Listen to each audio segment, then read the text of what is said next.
Hey everyone, welcome back to the Wicked Gecko. I'm Jonathan, I'm your DJ, your host, and I got a very special guest tonight, a good friend of mine that we're becoming close, and I met him through another friend. So I'm really excited about this and what he's doing. And real quick here, as you can see, I got some enclosures, and I actually added one. I was blessed and given the opportunity to get another pair from my very good friend. That it was just not working for him in the current situation, and so I said, "Hey, I'll take them from you. I'll keep them as long as you need me to, and I'll grow them and I'll work hard with them. And if you ever get a place where you're have an opportunity to take them back, then they're yours." So, but I got the 30 18 by 18 by 36 in the back corner here behind me that they're in. They are a almost 2-year-old pair, and they're just fantastic like mine are. So, still cooling, still cold at night, about 50, 55. Humidity's holding strong. So everything's going great here. So, without any more talk about me, I'd like to bring on my guest. Brian and I met a couple years ago, probably 2, 3 years ago, talking about our good friend Nathan actually had a male Gurney episolus that Brian was looking for. I think it was a male. He'll have to correct me if I'm wrong. But so, and I believe I had a male with that Nathan was holding on to, and uh, Brian needed one because his turned into a female. His one that was on sex turned into a female, which was fantastic. So Nathan was able to hook him up, and we just started talking off and on over the last couple of years, and we just started talking more and more. And I said, "Hey, man, what do you think about coming on and just talking shop with me?" And he was very excited, and I'm very honored to have him because people take time out of their lives and their family and their geckos to come on and just spend about an hour with me and just talk about real life. So here he is. Let's bring him on. All Hey, right. Hey, Brian. Jonathan. Good to see you, man. Nice to see you too, man. So tell me what you got. Tell me a little bit about yourself or your family or what you got going on, and we'll go from there. All right. Yeah, sure. So right now I'm doing Knobtail Ranch. I'm mainly focusing on skinks and geckos, mainly Nephurus levis pilbarensis and the morphs with that, and Agurnia abscisilis. But I'm originally from Massachusetts. Right now I'm in North Carolina. Oh, I nice. got into the hobby from just from an early age. I think a lot of us, and it's talked about a lot on the different podcasts, we're just bit by that bug at an early Yeah, age. I don't know true about you, that. Jonathan, but did you want to keep every single animal that you saw as a kid? Oh yeah, oh yeah. I remember going to the ponds and catching frogs and turtles and all kinds of stuff. So, oh yeah, it was ingrained at back when I was living out in the country back home. So yeah, definitely. Where And were you so from originally in Massachusetts? the South Shore, I was in Hanover. Okay, all right. And Yeah. now you're in North Carolina. That's nice, nice. Oh yeah, right on the coast here. So still I see like some tortoises around every once in a while. I see one on the road and kind of move it off. But it's nice around here. But I discovered reptiles first. Jeff Corwin lived in my area, and he came to our my Oh, kindergarten and showed us all these reptiles, and I was just obsessed with them from then on. And yeah, definitely. ended up keeping some fire-bellied toads. What did you get started with? What was your first animal? Well, believe it or not, my first one that I actually kept was a Nephris pilbarensis. Really? Yeah, I yeah. bet there's a story to that. That's not most people's first. Well, that was my personal first. I had leopard Yeah. geckos for my kids when they were younger, but my first one that I really got into was the Nephris pilbarensis. I mean, back when you were growing up, we could never keep anything. We'd go out to the pond and go out, herbing and stuff like that. But obviously, we would never keep anything. So it was just nice to catch them and hang out with them, and then you put them back in the pond or wherever they were at. So, but no, my first real love was the Nephris pilbarensis. So that's what I did start with when I got into the hobby. Yes. Wow, that is awesome. What year was that? Oh man. Well, we had leopard geckos in the early 2000s, mid 2000s with my kids when they were growing Hmm. up. And then I think I bought my first Nephris Pilberensis in 2015, maybe Oh, 2014. okay, very nice. Yeah. Yeah, so from the frogs or the fire-bellied toads, I went on to like reef aquariums for a while because my parents were real strict about their once they realized the fire-bellied toads, they're like, that means crickets every week. Oh And they were yeah. like, no more reptiles for a little while. And I did coral, that was really fun. You ever keep any aquariums at all? Yeah. So I kept a small reef tank, and it was a lot of fun, but lot of work. But I just couldn't keep it thriving. On a smaller scale, it was just too hard. Yeah. And back then, I mean, this is probably mid 2000s. The quality of um, technology of what do you call it? The stuff, the tools that you needed to be very successful with was just not as good as it is now. Oh yeah. I was in it in the mid 2000s too. Were I you had like a really? 20 long, I had a sump connected to it. You know the metal halide lights back before Oh they yeah. had all the LEDs. Oh yeah. That was the best. Yeah. And it was so fun too. I don't know if you were ever on nanoreef.com. That was a really good forum at the time. And I That used sounds to familiar skate. back in the day. Oh yeah, because back in the day, no, it was kind of crazy at first in the early 2000s at least to be doing tanks, 10, Yeah. 15 gallons of reefs. People thought that was unheard of. And I remember I would skateboard down to the post office to send money orders to people in like Hawaii Wow. or Florida. One guy mailed me coral all the way from Hawaii. I think he got shut down pretty quick after that. But it was so fun. It's kind of like with reptiles, you find your things and you really want Yeah. to hunt them down. But Yeah. similar to you, I just kind of like lost the passion for it. It's a lot of continuous upkeep with the reefs. I'd Yeah. like to get into one. I'm always so tempted, but you can't chase two rabbits at once. Got to Yeah. focus on these guys. Yeah. And it's I that's why I sold everything that I had because I wanted to spend all my, time that I had available just on the Nautinus because I believed that it was an honor and it was an obligation for me because there's so few in the United States that it was something that I really need to dig deep in and really get to know them and really get to understand and really give them the best environment that I can and just continuously learning about it. So I decided to sell every project that I had, and that's why I chose to do it. Just because I believe, for me personally, with the amount of time and what I kind of want to get, what I want to give back to the animals, that I couldn't have multiple things going for me. And I was getting a group of them. I wasn't getting just like, one or a pair or anything like that. I mean, I got a 2.3, which is a decent sized group, and now I have 3.4. So, and I'm hoping to grow that from here. So, that's and everybody's got their own niche, and everybody can multitask and do things. I just chose that I couldn't do it. So Well, I'll tell you, I'm really glad you brought that up because that's what our hobby really needs. There's especially for these rarer species that aren't already established. If it weren't for some select few characters that are working with Nephris levis pilbarensis, they wouldn't be around here.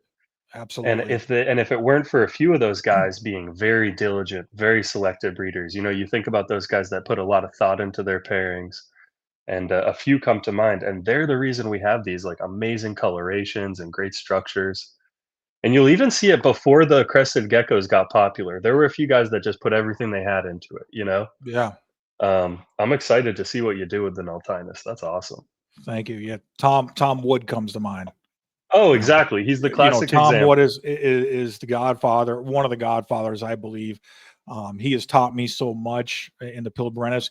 For me, they were a struggle. I mean, and we're going to talk about you, and I know you're very successful, and we'll talk about the struggles, I'm sure. But I really struggled. I could never get them to gain weight. I could never get that tail fat. No matter what I did, I fed dubia. I did all the gut loading right. I did all the, and they'd have pump out two or maybe one or two dud clutches, and then I get another clutch, and it would be one fertile, one dud, and I just couldn't Mm, get consistency with them. And I ended up losing my patternless albino male, which I don't know what happened. And I was heartbroken because he was a Yeah. beauty. I mean, he was truly fluorescent. He was doing great, and he just stopped eating, and then it just went downhill from there. And then I ended up selling my female to a good friend of mine out in California. But I didn't know that she was, and Tom didn't know 100% if she was a 100% het for patternless because she was a normal albino. Oh And yeah. so well, she laid a bunch like two dud clutches, and then the third clutch was a dud and a good egg, and it ended up being a patternless baby, albino baby, and it was gorgeous, and it had a real tough shed, and I ended up losing that too. And again, I was just, man, I tell you, I get crushed. I'm down and out for like a week or two, and it's just like I just felt like I needed to leave the Pilberinus to guys like you and Thomas that are doing very well with them, and that have the, not that I didn't have the passion for them, but I just felt like I just couldn't give them exactly what they needed, and I couldn't figure it out. And it was just mind blowing for me because, like I said on my last podcast, I had the Eldrai and I had the chameleon geckos, Australian chameleon geckos, and people said that they've struggled with them. I know Tom does well with them, but I did very well with them, and you just can't feed them. Everybody wants to feed 5, 6 crickets at a time. Well, you can't do that. You can only do 1 to 3 crickets for the females and maybe 1 or 2 for the males. And you have to spread it out every few days because if they get fat or overweight, they will die on you and they will not produce and they will not Oh thrive. wow. So even and then when I cooled them, I I only fed them once a week and I only fed 1 or 2 crickets that were fully gut lighted.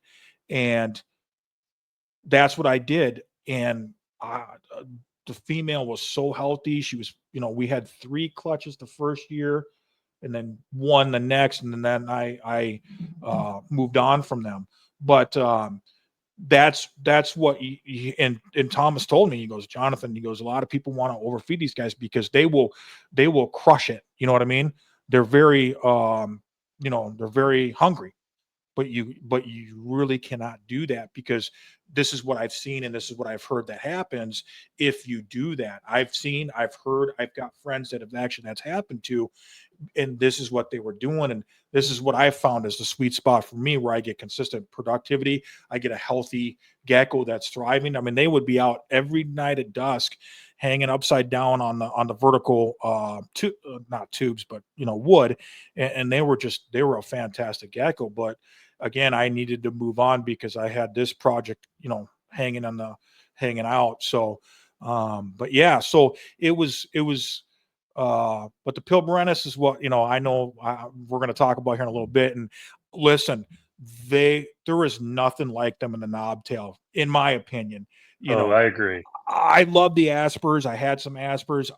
For the rough side of the world, but when it comes to smooth top knob world, the Pilberinus are my favorite. And I'll tell you, folks, they are the albinos, the patternless albinos, the pattern ones with the bright orangish yellowish and the orange body and their body structure is just amazing. And they're fantastic geckos. I just sucked. I just couldn't get it done, and I felt that it was better to move on for me personally. So yeah, so tell me what you got going for your Pilberinus. What have you pair wise? What I know, those wild type that you got are the high white. I think they're the hets for high white are Yeah. just unbelievable. Some of those pictures that you've posted on Instagram are just Oh, thank you. unreal. And it's so funny because I love them too. But when I look at the high whites that I see that people have done in Australia, like Ganda geckos, and then what we see coming out of Korea too, I just get so excited for the potential for them too. It's unreal how some of them have been like pure white. I don't know if you've seen any of those. Have you? Oh yeah. Yeah. There's a particular one person on Instagram over in Aussie that has those super high white. I mean, they're like white. And then they have some really nice albinos too. Oh yeah. I can't remember their names, but I know exactly who you're speaking It about. is Ganda geckos, if anyone wants to check that out. They'll show you what they're really capable of. He's got the patternless with the big fat white stripes. He's got the super high whites and paradoxes as well. I think he must have been the guy that established a lot of this or really made them what they are. But as for me personally, yeah, I'm working with some high white outcrosses that I was lucky enough to get a nice like 75% high white outcross pair from Tom Wood of Secret Lab Geckos, and he's amazing to work with. All of his Yeah. animals come out so healthy and good Oh looking. yeah. And then I got another really nice female that was from a line imported from Germany, Oh, and very that was nice. via Jesse at Ranger Exotics. Again, another beautiful one. That one and the other high white female I'm gonna be are the Pilbarensis I'm breeding this season. I keep it pretty small, you know. I've also got some patternless albinos and albinos that I'm giving the season off so they can a lot of they were mainly holdbacks and some letting them grow up. Mm. And it's great because I finally got a gecko room before. I was always moving. I was living in Utah for a while, Oh wow. moved out, lived in an apartment for about 2 years. So I had my gecko collection was just kind of in one rack. I wasn't able to do the big enclosures like I usually like to do for them. So I was able to kind of like set up a whole room in here. Oh wow. Got some stuff around there. Oh man. But That's awesome. oh, I'm so excited. It's great because I really like giving them light. I don't ever want to keep my whole collection in racks because I think it's important they get a bit of a daytime cycle. And I know they don't need UVB. I'm sure they don't like as long as you give D3. But I like the idea of it being available to them just like it is in nature, you know. So you're actually using UVB on your knobs? Oh yeah. And Fantastic. it's an unusual one, but I saw they had these little like 8-watt Arcadia lights and you can just link them all up in series. Oh yeah, yeah, And yeah. I leave those on about 12 hours a day. They might never even come in direct contact with it. But I just when I was living in the apartment, I felt bad. I was like, man, do they even know what time of day it is? You know? And another thing that I do a little different is for heat, I use the Arcadia deep heat projectors. They give Okay. they give like infrared light, infrared A and B, and those are great because they tend to last a really long time. The bulbs last a long time. I can leave them on throughout the night during the warm season and a lot more energy efficient too. I'm sure you know what it's like having a big collection there. Yeah. Yeah. So let's talk about your enclosures because you and I spent some time and talking in regards to those and I got to tell you I love your ideas and I love your thought process and I saw them when you posted them on Instagram and I was like, "Oh wow. He's got something going on there, you know." Oh, thank Hey, you. hey Brian, where did you get those enclosures? Those things are absolutely awesome. And then we talked about it and that was back when I was still working with the knobs and some other um um Australian stuff. But yeah, let's talk about those because I think that you were talking about racks earlier and that's the majority of what when people get bigger collections and stuff. And then I've used racks, and there's nothing And here, listen, there's nothing wrong with rack keeping, but you're doing it different, and I just want to talk about that. So, let's talk about those enclosures you got behind you. Oh yeah, I'd love to. So first, before I talk about the specifics of these ones, I'll kind of talk about what I was going for with it. I don't know if you've noticed. Actually, you probably know quite a few European reptile collectors or Yes, keepers, right? yes, sir. One one thing that I read, especially from watching other podcasts like Project Herpetoculture and stuff, they talk about how we keep here versus how they keep in Europe, and I think the adult animals aren't legally in the EU allowed to be housed in racks. And I don't have a That's strong interesting. position on that. I just keep them like this because I like it. I can view them and everything. But I would see a lot of these nice collections in Germany or other countries, and they would have nice glass setups about that size for each animal.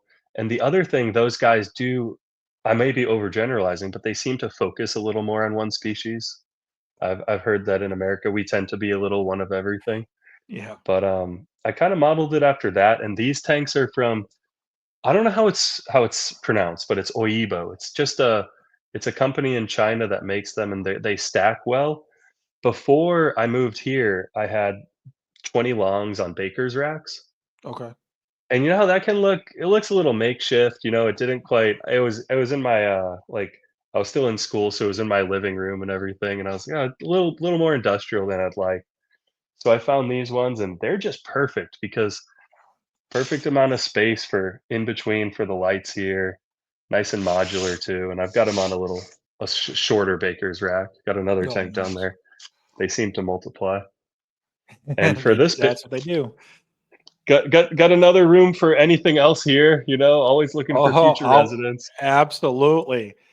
So do you see your knobs come out during the day at all? During the day, no. No. Um, I can see them burrowed during the day. I give them usually about 3 inches of sand in a lot of these cases in the moist end, so they'll dig a little hole there, and I can see them just chilling, breathing, but they generally come out the most when lights turn off and it's been about 30, 40 minutes. They start to either lay out in the sand or just choose their little spots, and that's when I would come out to feed them. Sometimes I'll just sit in this chair and listen to the crunches, Yeah. and it's funny, when you have more geckos or when you have fewer geckos, when you have just one, you know that gecko so well, and Yes. now that I have, as many as I do now, it's just such a treat to see any of them out hunting, and interacting with any of them. It's great because they all have different personalities to some degree. How much Yeah. they wanna bite me is the main personality variant. Yeah, exactly. Sometimes they'll allow you to hold them for a minute. If you have to move them around, sometimes they're coming right at you. Sometimes they're barking at you. It's And you crazy. notice too, it's inheritable. There's some of the you might have a really docile female and a docile male, and their babies will be just like them, but you cross that female over to an angry male, you'll notice it in the Oh, offspring. absolutely. So since you're keeping in those beautiful enclosures, what temperatures are you striving for? Like not like during the breeding season and the summer season. Yeah. In the breeding season and the summer season, I use a temp gun and I aim to keep the hot spot of that deep heat projector at a little above 90 degrees, like Okay. 90 to 94 degrees there. Okay. And the cool side is just ends up being room temperature, which in my house is usually about 70, maybe 68 at night. Oh, okay. I'm kind of jealous of the people whose houses can get a lot colder because it makes it Yeah. easier for cycling and everything. Yeah, and that's one thing, like, for me, I have a 10 by 10 room, that's where I'm in right now, and the window is rather large, so, I only have the window cracked probably a half an inch right now, and it'll get down to 55 at night, and it's about 25 degrees out at night right now. So, if the colder I wanna get it in here, I just have to open up the window more and more, and that's another thing that I really when I was thinking about doing this was, can I truly give them the environment that they deserve, especially when they're inside, because they need to be outside as much as possible. And I started checking my temps. I started cracking the windows at night, and I did it probably late last winter. Um, and when I knew that this was a good possibility, and I was like, okay, cool, I can do that. So I can definitely appreciate your thought process on that because, and I think in the wild in Australia, in certain parts, it does get rather colder in the winter season, Oh yeah. especially at hibernation time. Let's talk about that a little bit. So when do you start cycling and cooling your animals down? For cycling and cooling, so my first few times, I didn't even need to cycle or cool. My Oh, wow. animals would just it was because, I was in school, moving, and I wasn't really breeding wasn't my main focus. But when it would come around, I think the natural temperature variances at night, when I was out in Utah was enough to induce the cycle, and they produce really well for me. I think the animals too, I may be wrong, but in their first after their first year of life, the females seem to spontaneously ovulate. It's like they don't need that push. But now more recently, now that I am established in December, I start slowly cooling it during the day, Okay. just turning the knob down a little dial because I like the lamps where you can adjust them. Yes. And by the end of about a 3-4 week period, I'm down to no heat. I keep that no heat for only about a month and a half. And then after that, I slowly warm it up. And during that dialing down the temperature period, no food or anything, just watching them, spraying them every once in a while. Okay. And then are you light cycling your LEDs and your UVB at that time then too? I'm not. I keep these ones on a 12-hour cycle basically. Whenever I get home, I turn them off. The only one that I'm light cycling right now are the Agurnia abscisilis Okay. because those ones, single light, little easier to control, and I think it's a little more important for them. Yes. And right now they've been in hibernation for about a month and a half now, and they just stay dead still under there, just hibernating away. That's interesting because when I cooled my elder eye, there was the same thing. I'm like, I put them out in a back room where there was no, it was insulated, but it wasn't heated or cooled or, it was just naturally cold. I got them down to 50 degrees for a good month, month and a half. Oh yeah. And then it would get to be about 65 during the day, just with the, just with the ambient temperature. And when I started noticing was, I mean, they're really fast. When they're normal, they can be really tough to catch because they're tiny. They're 2-3 inches. But when I cooled them, you could see them out in the grasses. I keep them in a little tall shoe box, like the tall ones, and I Mhm. just stuffed it with grass and I put a little hide in there and it had sand. And they'd be out at night and I'd go and check them, and I would put my hand in there just to, move some things around and they would not move. It was hilarious. I'm like, that's hibernation, my friend. I Oh, know yeah. they're in it. So do similar experience for you?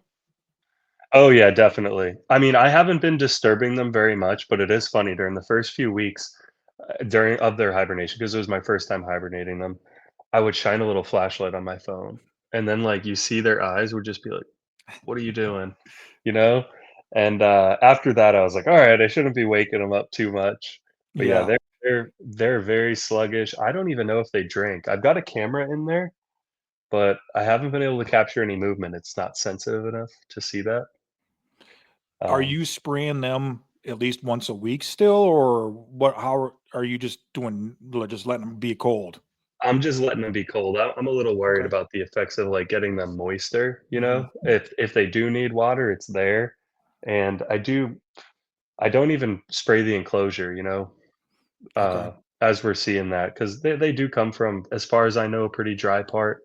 Yes. But now that you bring that up, I should look more into that, make sure I'm keeping them the perfect way to do that. I I always think worry Nathan. if they're in I'm a what sorry. was that? I'm sorry. I think Nathan would be the one to talk to on that, You're brother. totally right about that. I appreciate that. And it's so funny too. I'm very risk averse. It's why I avoided ever hibernating them in the beginning. I was like, oh, they reproduce without needing to brumate them or anything. But it's so I'm always like very much anytime I take a step, I'm like, oh, just a little bit, maybe hibernate them a little shorter, but you got to go all the way to get some results, I think. Well, and it's scary. I mean, I'm a lot like you, Brian. It is scary when you've invested this amount and you love your animals and you really deeply care and you don't want to screw something up. It weighs heavily on your shoulders. For me, it does. Oh yeah. And the first couple years with the elder, I thought I got them cold enough, but I didn't, and I wasn't seeing any breeding. I wasn't seeing anything, and I was just like, man, I am just something's doing something wrong.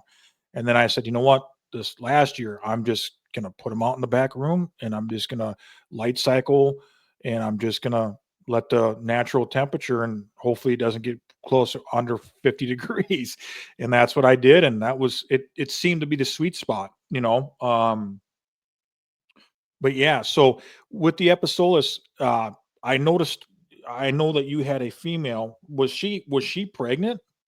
No, you're gonna die laughing about this. Um, you know when you want something to happen so much that you, Yes. like, probably make it come true in your mind? It was maybe March of that year, and I knew they're turning 2, I hear they can have babies as early as 2, and I'm looking at her, I'm like, "She's looking like she's getting fatter." I always fed every other day, Repashy, grub pie, I used to feed crickets, and I do some greens as well. But, after she and then at some point, my girlfriend started taking over feeding. She's like, "Hey, do you want me to do that? You're so busy in the morning." And so she started feeding them every day. It just got lost in translation. She's like, "Oh, it's an animal. It's like a dog. You feed it every day." And eventually, I kind of like acquiesced to that or agreed to it. I'm like, you're right. She's pregnant. She kept getting bigger, and I was like, there must be 3 babies in there. Who knows? And so it had gone on for so long, though. I would post on the Agurnia Facebook page, and people were like, "Oh no, she doesn't look fat. She's carrying a lot of her weight in the rear." And she could have been carrying slugs because I did Sure. find one wax slug Oh, you did? around May. I did, and it was desiccated. So it was the point where you're like, I know what this is. Maybe you know what I mean. It's not like Yeah. you peel it apart. You're like, okay, that's a slug. And so I think she must have had a slug that time of year, probably just from it being her first year, maybe from not fully cycling her either. Mhm. But yeah. And then I still held out though. I'm like, maybe now because she's still so big. And I posted again, and people were like, looks pregnant, but you never really know. You really never I know. I was gonna even take her to the vet for an X-ray, but they were like, oh, we would need to keep her all day. And in my mind, Oh. I was like, what? She's in the fourth trimester. She's practically about to burst. She might miscarry right there if I let you guys have her for a whole day. Yeah. And I would have just been paying them to tell me she was fat, which would have been good to know because I swear there is nothing like coming home from work every day being like, "I'm ready. I'm ready to be a toothless father." Yes. I know that feeling well. Oh, yeah, and so I'll tell you, that's why they're definitely brumating, and honestly, if I could get the house any colder, I already keep it about as cold as I can. My girlfriend Sure. would kill me if I made it any colder at night. Um, but I'm probably gonna have to look into, like, a mini air conditioner or a wine cooler next year for Yeah. brumation. What temperatures are you getting at night, for them? At night, I can get down to 66, Okay. 65 maybe, and, we'll see how it plays out. I'm a little unsure of how I would do it for the abscissillus without maybe keeping them in a separate air-conditioned room. Yeah. I thought about if I were to ever, like, for the Naltinus, I would probably have to do their own room or get like, an almost an air conditioning unit for them. Because in North Carolina, we don't have the benefits or as consistently cool nights. Sure. Yeah. Sure. What is your temperature range in the wintertime, And just outdoors? outdoors, it can get below freezing very rarely. We get snow about once every 7 or 8 years. Okay. We did just this year, we got about 3 inches, and I mean, back up in Massachusetts, they'll get that right off the road. It'll be like it never happened. Right, right. There was about that much ice on every single road, even the most main roads. Oh, wow. So yeah, everything shut down for that. And I mean, I was even trying to leave the next day to go to the gym. It was like Armageddon. There were 3 cars across the road in my neighborhood.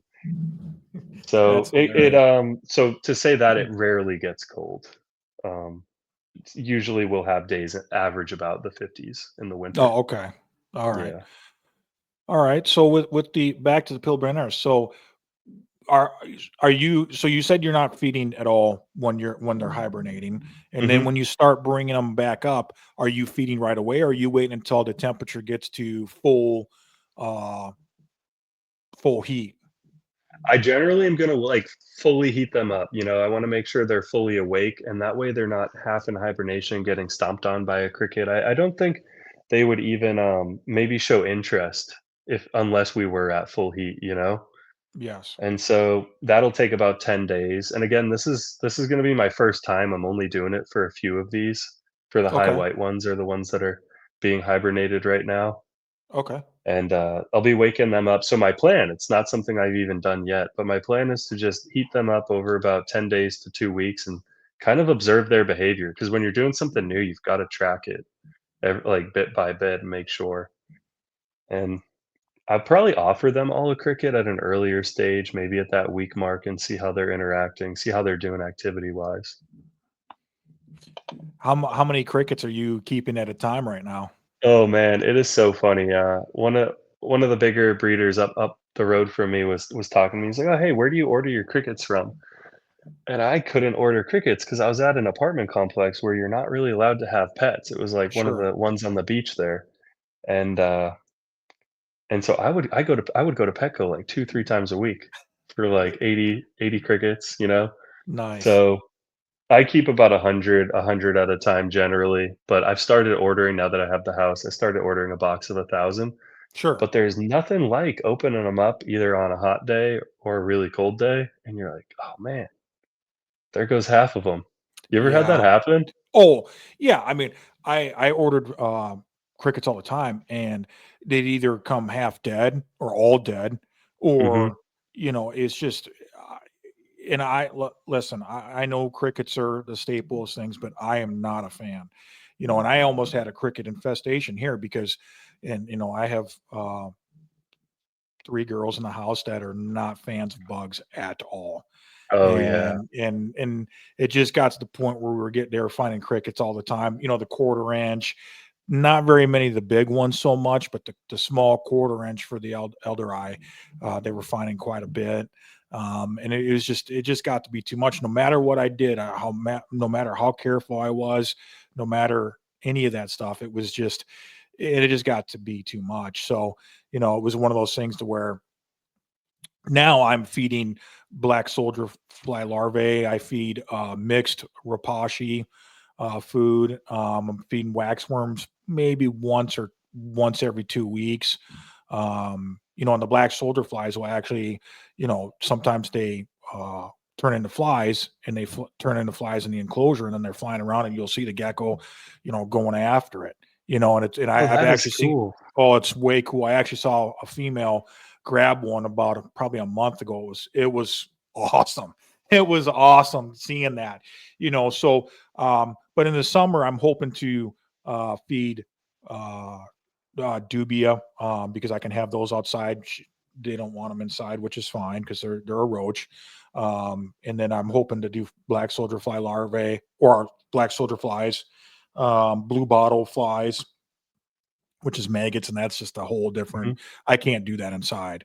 Oh, And yeah. then maybe throw some crickets in there every once in a while, but everything will be outside, so I won't have any issues with any bug escapes or anything like that. Oh, yeah. Because I'm sure your girlfriend, probably has a lot to say about the cricket situation. I'm sure you've got some escapees every once in a while. Oh, a decent amount of them.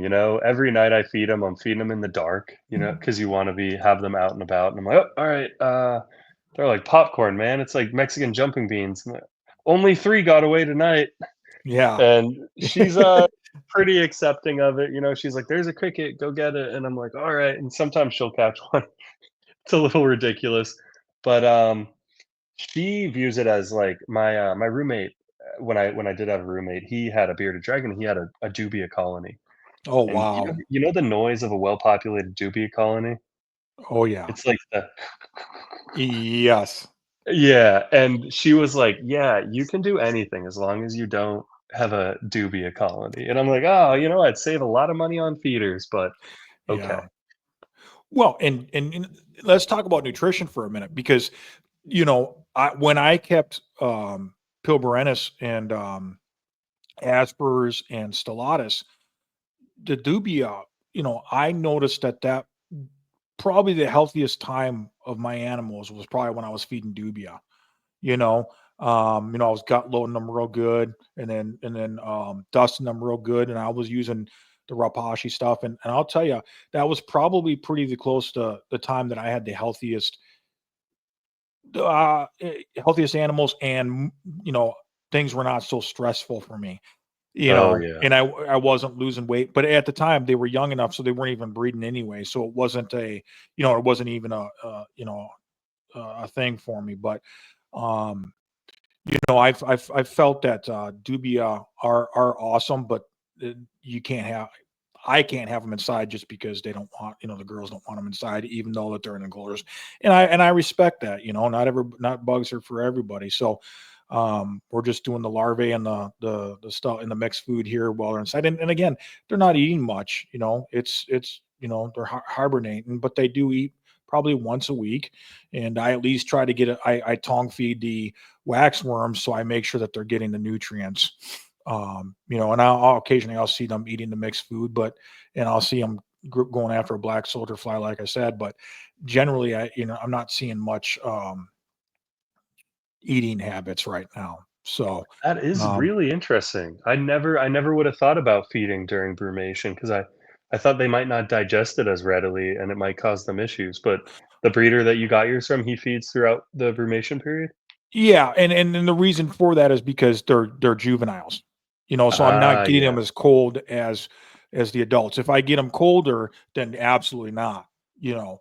But because they're getting in the 50s, 50, 55, 60 at night, he said, keep offering food and see what happens, and that's okay. But anything colder than that, when next year I won't be offering for about a month and a half through, when it gets to the 40s in this room, you won't be feeding anything for that. So, but yeah, it was interesting, and I debated about going colder than I am, or even this cold. I debated it mentally for a long time, but I'm just really following what he has said, and it's been working out well, and so I have to, continue to believe in him, and I do, and I fully trust him, and everything has been spot on. So, it's just interesting because obviously Europe's different than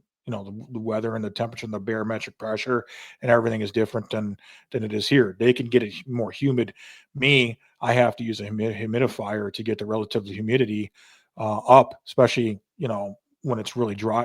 When it's really dry, Mm. they need to stay above 65% humidity, and even when it's really cold, and it can be a challenge. So, you know, um, are you spraying your Pilbarennis in hibernation at all? Are you offering any Yeah, moisture yeah. to them? Oh, So, yeah, definitely still wanna get them the moisture. Um, so I do miss them twice a week, and I wet the soil once a week, okay, so it keeps a good, or not the soil, the sand, so that keeps sure. everything nice and humid in there. Are you churning the sand so they can dig burrows, or are you just spraying it and it's going good enough? Oh, yeah, you gotta turn the sand. That's probably one of, like, the more once a week, clean everything out, churn the sand up, make sure it gets, because otherwise they'll just have a wet, slick layer. They Okay. can't do anything with that to dig, and I don't think it served them too well. But yeah, Yeah, I and then know. other than that, just lift the thing up and give them a good spray, surprise them at night. Spray. Yep, yep, and you'll actually see them drinking right off their if, they get water on their face, you'll see them getting that moisture, which is very cool to see, I guess with any gecko and stuff like that, but it's all as a keeper, it's always nice to see that. Oh, yeah, and when you spray the sides of the tanks, if they're thirsty, they'll go right up to the corner and just lick a whole spot clean. Yeah, that's great. I love seeing that. So, how many, seasons have you been producing, Pilbarennis? So I started with Levis. Started with a pair of Levis, and I think they first bred for me in late 2020. Okay. And just because you were saying you had dealt with some duds and everything, one thing that I noticed, at least my first time, the Levis was so productive. Oh, Um, wow.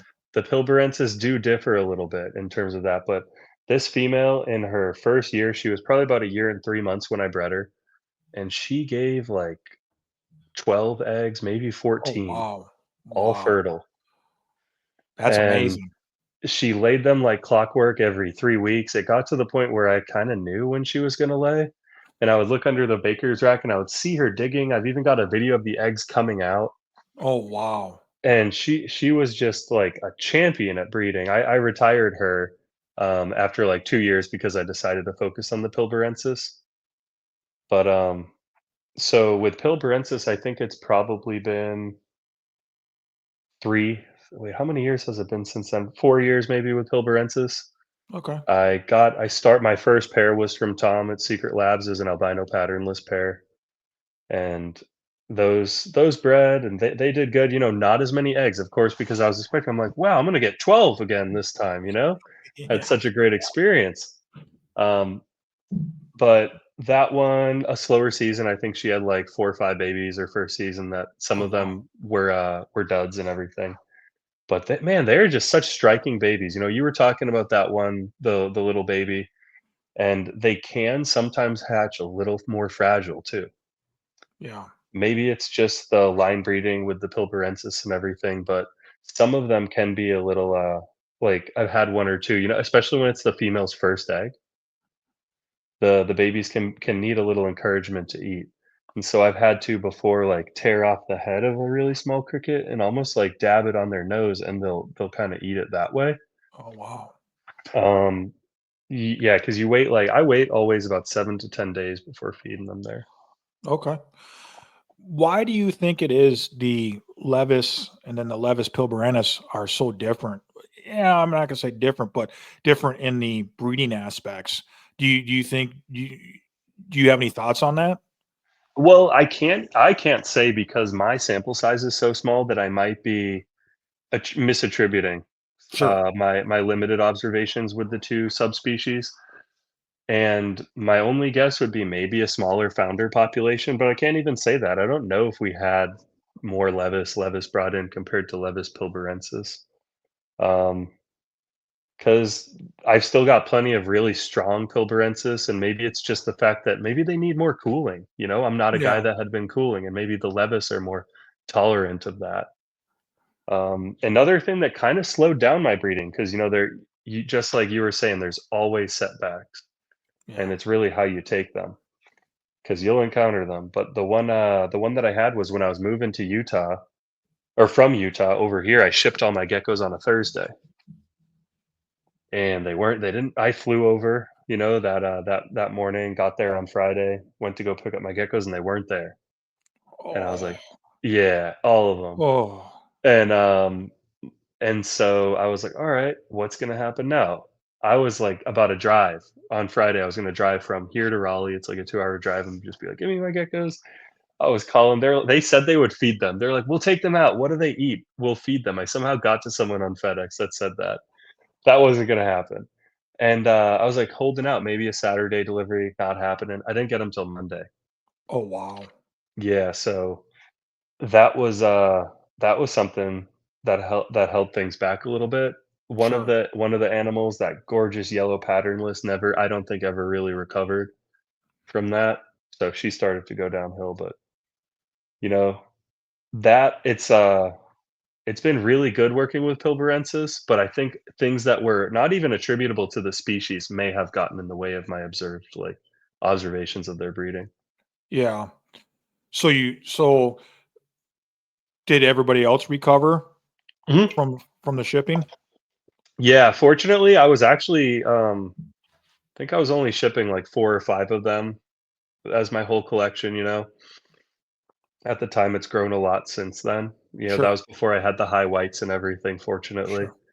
But, everything else recovered. The albino patternlesses, like, are all doing great nowadays. They've got those nice fat tails that you always look for. That I struggled with. Oh, yeah. Hey, and I still don't know. Sometimes it might just depend on the gecko, Yeah. on what its genetics are and everything. So when you do have babies or when they start laying for you when it's breeding season and then you incubate them, what are you incubating your eggs at? And you have an incubator specially or make shape one or Yeah, so I incubate, I think generally I always check up and kinda dial it in every season, but I think I keep it at about 80 to 82 degrees. I used to have this, like I wanted an incubator that would control the humidity for me. I was way too extra in the beginning. I didn't know what I was doing. So I bought a Korean one called the Juragon, and that one was really cool, but couldn't maintain humidity for anything. So obviously I use hatch right now. Incubated I think about 82 degrees was this past season. And the eggs, once you dial it in, you can even tell the day they're gonna hatch based on the other Oh, ones. You're like, "All wow. right, it's day 68. They're either coming today or tomorrow." And that's the thing with these guys, like, if you pay attention to them, you can tell when they're gonna lay, and you could if you look at the eggs, you know when they're gonna hatch. Um, but it's really the only thing you know is at the beginning of the season with your first egg, that's like your marker. You're like, "Okay, how long is it gonna be?" But it's usually 68 to 73 days at that 82 degrees. Usually I end up with a pretty even sex ratio. I haven't noticed any temperature dependence, but Okay. I may decrease my temperatures a little bit because this season I was a little male heavy with the few eggs that I had. And then it's important to get a good incubator. Yes. I posted about this recently. So that Juragon, it went out. It was just started doing some crazy beeping and it was under warranty. It was a more expensive incubator, but got a replacement for it. It was before I moved, so I was trying to go with a temporary one. I just got one of those cheap Amazon, like made in China kind of incubators that look like a mini fridge. Yeah. Served me good for about almost a whole 2 seasons. I had about 12 eggs in the incubator, and when they're, like, just about to start hatching, you're about every 3 weeks, you're gonna collect your geckos. Went out to a concert, came back, and I was like, "Why does the incubator say 9 9 on it?" I Oh. know, and they were cooked. Oh. That was one of those nights where you're like, "Man, if I didn't love this hobby so much, it would kinda crush you enough to maybe not come back to it." I didn't even consider it because I do.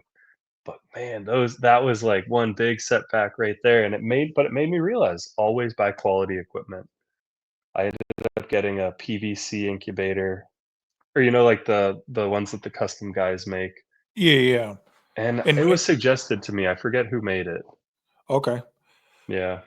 Wow, that's a that's a tough setback. That's hey, that's why we're on here. We're talking about the great, the ugly, the good, the bad, and that's that I would struggle to come back from something like that, but like you said, you have the passion for it, and it's like, okay, that was a ball kicker, but we're gonna pick back up and we're gonna keep rolling here. But that definitely that's a tough one to swallow. Oh yeah, and I mean it was, but like I said, that's the way it is kind of with everything with life. Nothing's ever gonna go perfect for you the first time, or if it does, it won't go perfect the second time. Right. And that's one of the things like I say on, I say on the last two podcasts I've done is like, what, we want instant gratification. So when people are pumping out eggs and pumping out geckos online, you don't really realize all the struggles, all the things, all the hard work it took to get to that point, all the, you know, overthinking, whatever, to get to that point, you know, because sometimes people don't want to share struggles, which is I understand, that and some things are embarrassing, some things are self-induced, and that obviously you don't want to get blown up on social media, but you know uh it's real though, folks, and that's what people need to understand is that things can happen, things that are out of your control, things that you make a mistake, but you just want to learn from it and grow from it, and do whatever you can to not have it happen again, and that's why I say that and you've kind of said it too here, is that you don't mind spending the money on the stuff now that you've learned to make sure that you have high quality stuff. And that's where I'm at, especially with these guys, is because even the quality stuff can break. We understand that, even the quality stuff, but it's still a better, opportunity. There's still, it just is. And that's, Oh yeah. and that's one of those things. So, um, now, when you have babies, you are keeping them in the enclosures like you have behind you? No, no. So my babies are all kept in racks, animal plastics racks. Okay, And I keep them in I think they're like the shoebox tubs.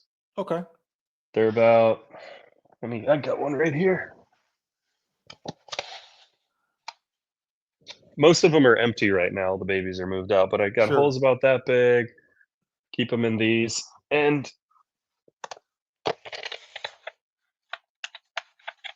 otherwise I'd run out of space. I'd have to take up one of the other bedrooms or something if I didn't.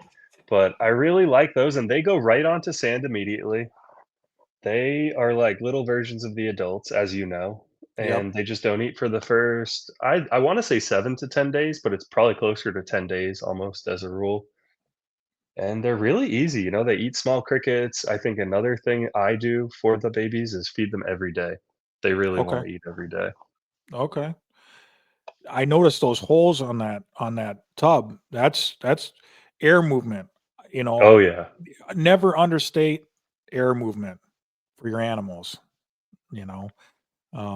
Have you because have you do you notice anything I mean those are pretty substantial bigger holes. Have you noticed Mhm. anything um versus not? Versus no holes, I have some with smaller holes, and I think that it maintains the humidity a little better, but I've always had some type of, like, aeration in there. I would never keep them in the, with that little bit of air. Although once or twice, and I've always made a post about it, I've had them, get out. Not from those holes right there, those ones are just big enough, but at the time, I was, like, cutting them, and I would cut, like, square boxes, and once or twice, they got away, and I would have to it'd be like Mission Impossible. I'd be laying out powder, like flour on the ground to see where the tracks were leading, and I had a camera too that was, like, motion activated, and I'd be like, "Oh my god, there's the patternless albino that is in my small apartment." Yeah, man. So I Yeah, got plenty of stories for you. It's all been a learning process. Everything I've learned the hard way. Um, yeah. that's yeah, I remember I lost a Stropharis intermedius for about a week and I left the enclosure door open and I tell you what, that was the most scary time of my life, because you don't know where they're at, and it's like finding the needle in a haystack, literally. So that's it. That's what it is. So Where'd that's you funny. find You're it? Did you using the find it, flower. right? Yeah. So I had PVC enclosures stacked up in the room. It literally got between one of the enclosures and got underneath there and was on top of the screen on the top. Wow. Yeah. Yeah, I was moving the enclosures because Kim was like, "You need to get these out of this room." And I'm like, "Okay, no problem." So I started moving them and popped right out. It was crazy.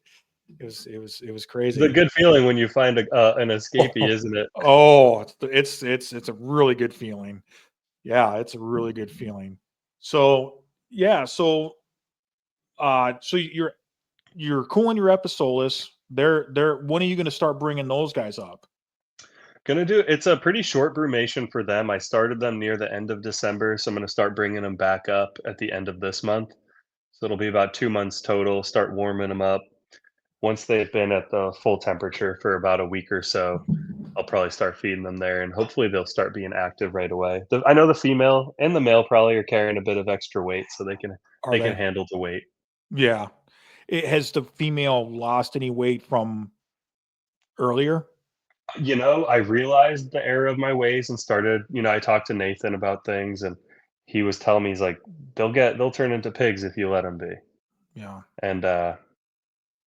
And so I started feeding her once, or I started feeding her like twice a week. Then I got down to like once a week as I was weaning them off the food Yep. for brumation. And I think just like it took her a long time to get fat, it'll take her a long time to lose some To weight lose there. it? Yeah. Yeah. Yeah. And hopefully I'll see some difference in weight during brumation, but they're not burning a lot of calories right now either. Yeah. Tell me a little bit about the care that you've and your experience with them. I mean, they're super bright. They're little pygmy skinks. They're little spiny tails. They're amazing. I've had Depressa here, and they are cool. So talk about that a little bit. Oh yeah, so when I first got it, I couldn't believe how small they were. It was like that big, so cute, so spiky and everything, and it was great to have an animal that's gonna be out during the day. Yes. And as much as they like to hide in crevices, they do come out, and if you can observe them come out during the day, it's really cool because it's a different type of intelligence, or different they have a different nature compared to the geckos. They observe a lot more with their eyes, and they're not afraid to climb. I've seen this one climbing up on a bendy plastic plant, just doing circles, when it was a younger baby. And they have like their little designated toilet spot. They'll leave their hide, they'll go over to like one exact corner and do their business over there and go back. It's yeah, they've been really fun to work with and super easy to keep. Yeah. They will eat right out of your fingers if you hold a cricket up to them. Oh, wow. And you make it accessible enough, they're not gonna, like mine at least won't come running across the room like you see with some monitors and stuff, Yeah. but they'll come out, they'll eat, they do have their own personalities. The male is a lot shyer. Okay. Um, they've been housed together from the beginning, never seen any aggression, and they'll always cuddle together too, or very often. Oh, wow. So I keep a bunch of cork boards stacked up because they really like tight confines, and they'll just be like one arm around the other one, and hanging out. Their social nature is really cool, and that was what got me into them. That in the wild, they have like kin groups where they'll live with their offspring all together, almost in a little colony. I've heard. Oh, wow. Did you keep your depresso with their young for a while? I know some people. I know usually they're removed after a while. Yeah, most of my friends remove them. I only had a single one. Hmm. So I had a single male for a while. I had 2 males, and then I sold one of the males, and then I kept, the one male for a while, and then he went to my friend Jason. So, but they are awesome. They're out basking, during the day or running around on the cork tubes. I had the cork tubes stacked up, you know, for the depressive because they like to be more taller and more in the tighter cork tubes than the layered ones like you're talking about with the, Episolus. Yeah, So and that's how I kept mine. sometimes, like one time, I think it got stuck. I had a decorative like kind of piece, a log, and you know how they mold those. There's like little holes where they have the molding, Mhm. and she lodged herself in a hole about that big. Keep in mind she Oh, was pretty no. fat. And I was like, "She hasn't been moving very much." Check her, like, the next day, I'm like, "She's still in there." I'm like, "I gotta move her." I had to pry her out of that hole. I was like, "Alright, gotta keep that one out." Oh, Yeah. wow. It was like the mine shaft stories you hear about the cave explorers, you know? Yeah. Oh, man, Wow. and maybe she was just fine. She's like, "No, I just needed to exhale. I coulda left at any time." So That it's kinda funny. You gotta keep a close watch on these guys. you really do, and that's, like, the biggest thing for me is, you really need to understand your environment, you really need to understand your animals, you need to watch, just because you have very expensive or super rare animals, you really need to do the research, put the time in, and put the work in with them because they deserve that, and it's an honor to have these rare species, guys. The thing is this stuff could be taken away from us, you know? There's so many things going on out there in this world today that it is truly a pleasure and an honor and respect to keep these guys, and I'm honored, and I know Brian is as well, because we love our animals and we love the opportunity to grow and to learn and just watch them because there's nothing else, and this is one of my things where I'm talking about is like this is this is Brian's niche, and the Naltinas are my niche. And, he might add some down the road, may not, but for me, this is where I envision myself and what I can give to my animals. So, um, Brian, do you have anything else to add to anything that you wanted to talk about? Any plugs or anything like that? It's been a wonderful conversation with you. I really loved having you on today, and very informative and very it was great. So I'm hoping to have you on again down the road, maybe when you start pumping out some babies, and we can talk a little bit more about that. How about that? Oh, yeah, I'm definitely looking forward to it. Yeah, I'm checking my notes. We covered everything. That was Yeah, awesome. yeah, yeah. Alright. Let's see.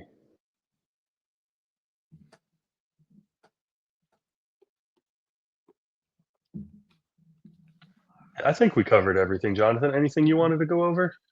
No, I pretty much said, anything, anything that you have any questions for me? You have any shout outs you need to do? That's great. I'm all about that too. You tell me. I'll say, one of the things that you brought up was, like, your niches and everything, and how the people that stay in that one niche can really contribute so much more to the hobby, and it's really true, especially, like, I don't know about you, are you like, but I always am fighting the urge to get new species, and there's a few that I know I want that I have to get, and then there's Yeah. those distractor ones. Yeah. Do you have that? I did. You did, yeah, I now did, you Brian. focused because you realize the Yes. value of it, right?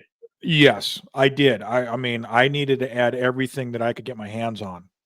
And and again, it was a real struggle for me because I wanted to keep the stuff that I had already, but I just dug deep and I talked with Kim and I just said, listen, I need if I bring these guys on, I can't have anything else because they deserve my full attention. And she helps me with the plants now. She's been she's my plant specialist now. So she beats me up every time I do something or I overwater or I don't trim it right or whatever. So which is great because I need that because I'm so dialed in on the geckos and watching their behaviors, but that you see these plants start going getting bare and start looking kind of crappy. It's like I've had to have her in here several times, and now we're on the right path. It's just now the stuff needs to grow out. You know what I mean? It need because we cut it back so much. Now it just needs to grow out. But in the meantime, I've had to order more plants just because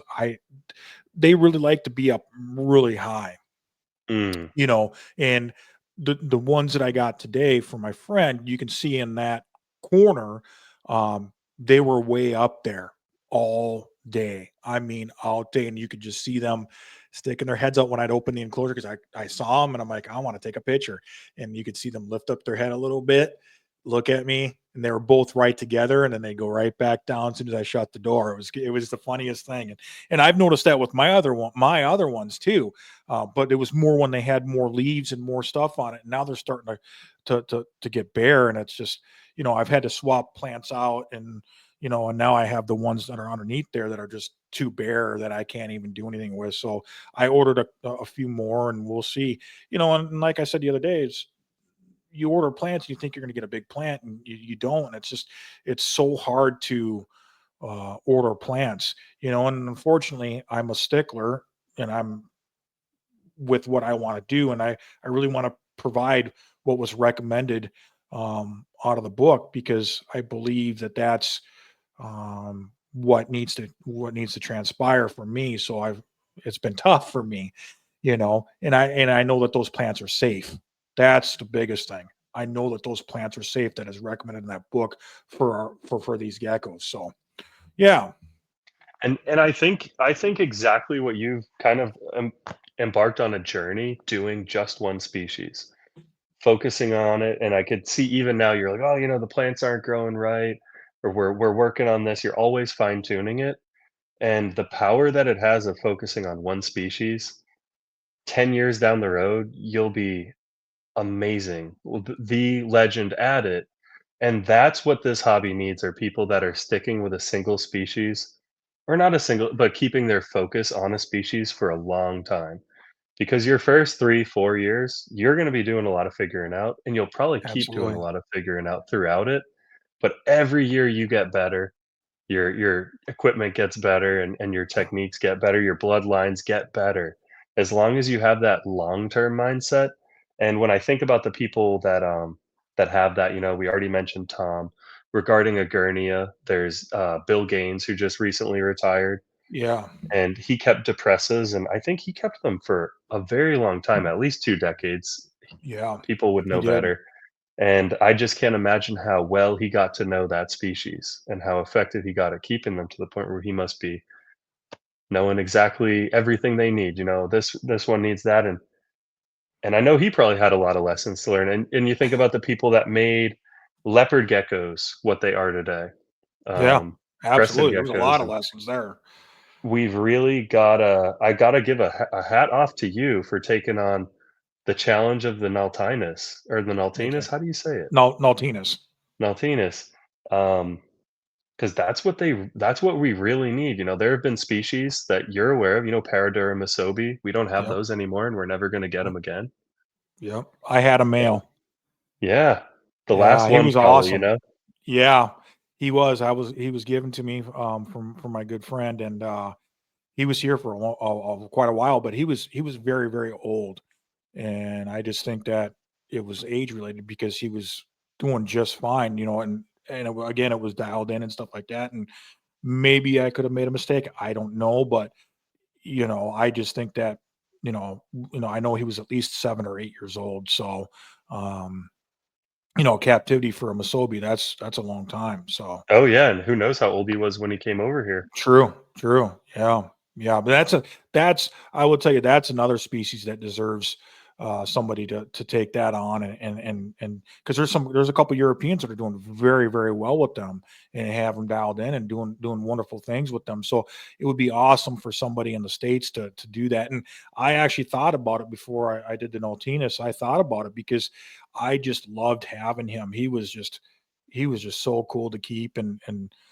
just there was I've never seen anything like him, that I've ever had, and now it's the same with the Noltina. So I could say the same thing, but hey, you know, but every species is just unique, and that's what's so cool about keeping, and that's what's so cool about this opportunity that we're blessed to have. It's just like you said, you find your niche, and you find what gets you going, and that's what you stick with. Exactly, you just stick with it and master it, and that's the really fun thing, it makes those little setbacks that I mentioned earlier that seem big in the moment. You're like, "Hey, 10, 15 years from now, it's just gonna be a small little pebble in my shoe." Yep. Yeah. Yeah, exactly. Yeah. So, any other questions for me or Oh, no, that was it. That was a great all right. convo, man. It was so Yeah, it good was catching up with awesome you. conversation. Yeah, it was fantastic. So, any shout outs before I let you go? Yeah, let me pull it up. I think I had a few guys that have really helped me. I mean, in Yeah, addition to you, of course. It's a small world in the gecko, in the at least the rare and Australian gecko kinda crowd, don't you think? absolutely. Yeah. Obviously, Nathan Fanger, tons of help with all that he's done for me, giving me the advice on the Abscisilis, helping me out with finding and sending over one of his extra mails. And again, Tom Wood, just for doing what he's done for the hobby. Nephurus in particular is where I really see how much he's done with bringing the high whites over. Um, Nick's Knobtail is a great friend of mine. He's always good to bounce ideas off of. I'm not sure if you're familiar with him at all. Yeah. Yeah. He's a Yeah. really good guy, and He's a good he guy. doing really cool stuff with Geomyda spengleri, those really cool turtles. You Turtles. seen those Yeah. before? They have the Yeah. They're really craziest cool. eyes. Yes, they And then do. right now, another good buddy of mine, the Gecko dude, he's giving a giveaway Okay. for a knobtail right now. If anyone wants to check that out, I think it's still going on. I didn't enter because I've got enough knobtails right now. You got And your then hands full. another guy near me, Jason Kaline, he's got an amazing collection. He's JPaka on Instagram, and he's working with everything. You might know Jason. I'm not sure. I don't. I've not Oh, heard his okay. name. Yeah, he used to own rare earth reptiles back in the day. Oh, Or okay. Yeah, yeah. I've heard of Rare Earth. Yeah.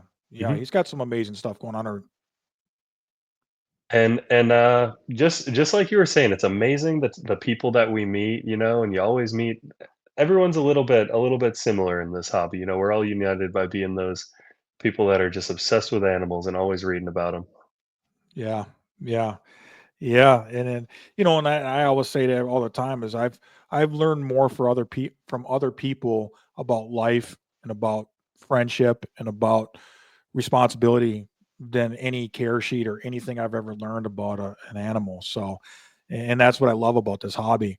You know, uh, I went to Tinley a couple years ago, and I'll tell you what, that was the most fun I've ever had. Um, it was there was a gecko talk the day before. I went to that, and I met some just fantastic people, and the talk was just it was unbelievable, Was and it I two hope that years ago? 2 years ago, Or yeah, oh, I missed that one. I had a ticket for it too. yeah, Oh, and it was just the respect that everybody had, and just the camaraderie, and just the friendship, and just the passion. and the geeking out. It just, there was nothing like it. It was so fun. So it was my first time to Tinley, and it was just epic. So I'm hoping to go back maybe someday. I'm hoping to actually go to Ham one of these times. Yeah, I a few of my European friends over there have invited me to come over and really would like to take me to Ham. So that's not off the table. Put that on the old That bucket would list. be amazing. Yeah, that place is, I got to see it with my own eyes, because I hear stories and I hear it's just unbelievable. So I'd really love to see it with my own eyes. Yeah, I've been meaning to see. I've never been to a reptile show. I even had the plane ticket for Tinley and everything. But I want to go next time they have another NARBC Gecko symposium like Yeah. that. But it seems like they're few and far between when they have those. Yeah. Yeah, And I will go to the next one if they have a gecko thing like that, because it was worth that. And really none of the species that I would ever really work with, or mhm. but the people that did the talks were just, it was just top notch. It was fun, and they made it fun, and it was just a great time. So, and I've made friendships with doing it. So it was worth every penny of it, and all the travel and all that stuff. So yeah, it was. I'm looking forward to it again if they do, and I'm looking forward to going to Ham if I can make that happen, because that is definitely on the bucket list for sure. Man, that is so true. I'd be like, all right, what kind of paperwork do I need to bring back? A full suitcase right now. Yeah, yeah, most definitely. I guess you see all kinds of stuff up over there that I just want to see it with my own eyes. So, That and would just be amazing. experience it. Yeah. So, all right, man. Well, All it was a right. great conversation. Thank you for coming on, and we'll talk soon, brother. All right. Thanks for having me, Jonathan. Have a good one, man. You too, man. Thank you. See ya. Bye. All right, that was Brian. Great fun, great buddy, great person. Has a lot of knowledge in the knobtail world and the Episolus, and it was fun just to connect with him. And I hope you guys enjoyed it. So um, I probably be a little bit before I record again. I got a couple things in the mix, um, but yeah, you guys all have a good rest of the weekend. We're going to get some snow here from uh, tonight into tomorrow, and I'm going to keep the window cracked and keep this thing going. So everybody have a wonderful night, and hit me up if you guys would like to be on the show. People that I've never met before, please, that would be awesome. I want to just talk shop and talk like we did with Brian, and see if we can learn something. So thank you very much, folks. Have a great weekend.